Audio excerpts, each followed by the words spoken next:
long-term strategy for the future remains unclear, including the fate of Gaza's governance and a political process when the guns finally fall silent. I recently spoke to Fawaz Gerges, author of the forthcoming book, What Really Went Wrong, the West and the Failure of Democracy in the Middle East. And I began by asking him about the massive death toll amongst Palestinians in Gaza and the Hamas slaughter of Israeli civilians on October the 7th. Christiane, no one is saying we should minimize the hurt and the pain and the suffering of the Israeli civilians who were killed on the 7th of October. That's a question that the United Nations, almost everyone, with the exception of a few people. But the question that the American people should realize, should really contemplate, reflect on, does what happened on 7th of October, it justifies the killing of Palestinian civilians? Does what happened on the 7th of October justify the killings of more than 7,000 children? There is no safe place in Gaza. You have 1.9 million people in Gaza, out of 2.2 have become displaced. So can I ask you, how is it that this catastrophe was able to happen? Is there, I mean, obviously Hamas committed it, but did the US take its eye off the ball? Let me be direct.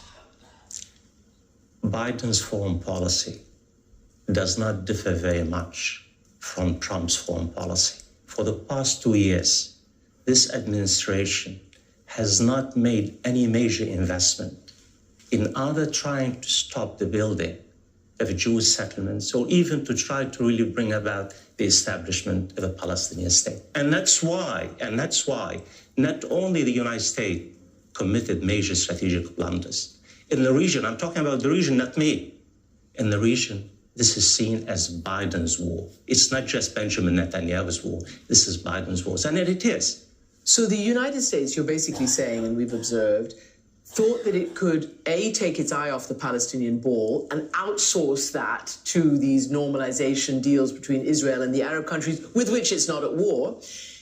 And the same, you could say, for the Arab countries. What has Saudi Arabia done or the UAE done? So what do you think the US should do now? What is it saying? And what should the Arab leaders do? Christiane, anyone who's interested in peace in the Holy Land, anyone, should recognize that the so-called two-state solution that the United States has been talking about, has been really paying lip service, has not really produced anything.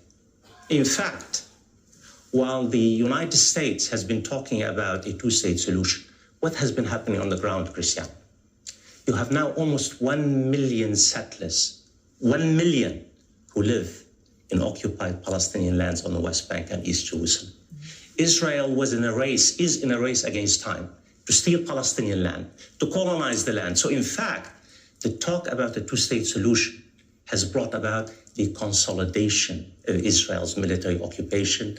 And guess what? The undermining and the weakening of the Palestinian Authority. So what happens now? I do want to ask you this. Many who support Palestinian statehood are also shocked. They believe Hamas not only created the most depraved attack on civilians that we've seen for a long, long time. I mean, deliberate rapes, deliberate shooting in the genitals, killings of children, kidnappings of old people, Holocaust survivors and civilians. The very civilians who actually care about the Palestinians, those who are in the kibbutz, etc. Has Hamas finally and fatally miscalculated? Because I know you and others say that in a re-established PA, Palestinian Authority, Hamas has to have a voice. But do they have the moral authority anymore? Are they really a resistance movement, or have they tipped over the line? The moral and ethical question is at stake, right? As you just said. Can we suspend the moral angle for a second, just for a second, and see what Hamas has done? Just for a second, from a geostrategic perspective, as a realist, trying to understand, what did Hamas do on the 7th of October? You're absolutely correct. It killed a lot of civilians, almost 900 civilians. And the rest are soldiers. They have 1,200 dead. And it should not have happened, period. the killing of civilians, even though Israel has been killing Palestinians for years. In one stroke, Hamas has shattered the false security of Israel. Hamas has shattered the status quo in one stroke. Yeah. Hamas, in one stroke, has put Palestine on the region and the international agenda. I covered Bosnia. I saw what the Serbs did to the Bosnian Muslims. I know the difference between a war and a massacre of civilians. I know what this means. And I'm also asking, because this is what, this is what others are asking, if the Palestinians really want a leadership that can engage with the rest of the world, has Hamas not put itself out of the calling, out of the bidding? What the Palestinians want, as I know a bit about the Palestinian wants the end of Israeli occupation.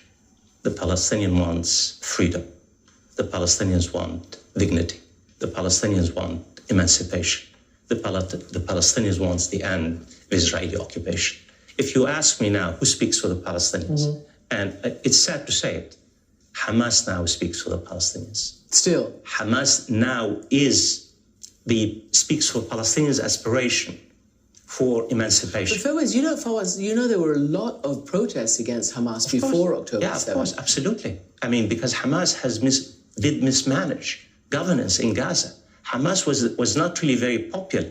Hamas is more of a Palestinian Islamic resistance movement. It doesn't really know how to govern. It didn't govern very well, but what I'm saying, what has happened in the past few months, the fact that Hamas attacked Israel on the 7th of October is the first Palestinian movement that stood up to Israel's occupation, that bloodied the nose of Israel, even though it should not have killed, the civilians. We know that. This is not just Hamas, even though the killing of civilians is on both sides. One wrong does not make a right.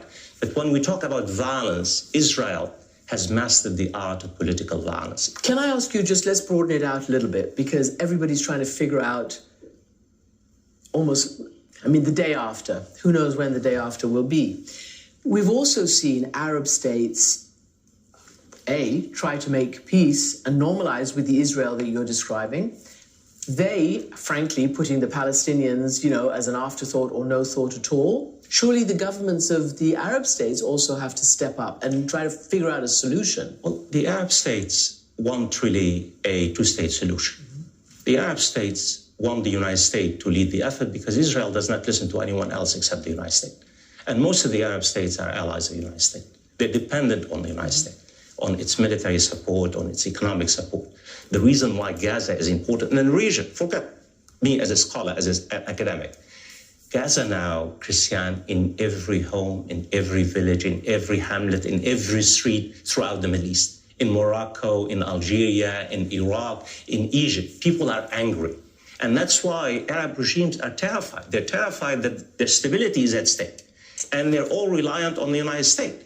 And the United States, we know what the position of the United States. They're begging the United States. They have are begging the United States to basically accept a ceasefire. President Biden said, use veto in the Security Council against what do you do if the most powerful nation on earth says no ceasefire? You have a green light. This, again, is business as usual. Exactly. You know that. Yeah. All these years there have been exactly this dynamic. How does it realign? How does it all fall out? I think there is a bigger question for me as a student of the region. And the bigger question is, to what extent what Israel has been doing in Gaza deepen its existential crisis in the region? Can Israel ever be at peace with itself and its neighborhood? Will Israel ever be integrated into the region? And I'm not talking about top-down with the Arab autocrats. I'm talking about society to society. And that's why what Americans and Israeli leaders are not really thinking about. The idea that somehow Israel can destroy or uproot Hamas is more wishful thinking. In fact, my fear is that Israel is breaking Gaza. Israel will own Gaza. Gaza will come to haunt Israel for many years to come, in the same way that Iraq haunted the United States after the U.S. occupation. Fawaz Gerges, thank you very much indeed for being with us. Thanks for having me.